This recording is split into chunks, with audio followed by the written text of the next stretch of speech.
Telugu Desam party Visakhapatnam office లో నేను కూర్చున్నప్పుడు అదితి గారు ఒక మ్యాప్ తీసుకుని వచ్చారు. పెద్ద మ్యాప్, ఉత్తరాంధ్ర మ్యాప్ తీసుకుని వచ్చి, లోకేష్ గారు మానస ట్రస్ట్ కి ఇక్కడిక్కడ భూములు ఉన్నాయి, మీరు వరల్డ్ క్లాస్ ఇన్స్టిట్యూషన్స్ తీసుకురండి, వాళ్ళకి మేము ఉచితంగా భూములు ఇచ్చేదానికి సిద్ధంగా ఉన్నాం అని చెప్పిన గొప్ప వ్యక్తి అదితి గజపతి రాజు గారు.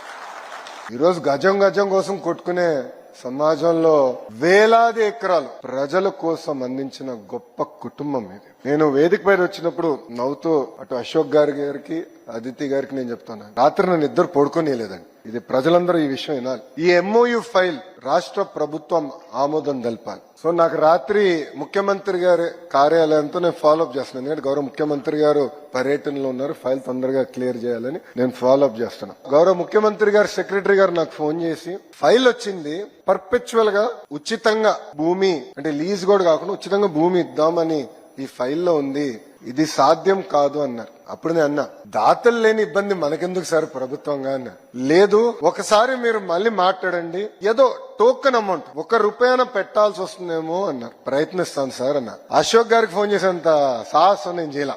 అదితి గారికి ఫోన్ చేశా, సస్యమేర ₹1 కూడా ఒప్పుకోలేదు. వాళ్ళు ₹1 కూడా ఒప్పుకోలేదండి.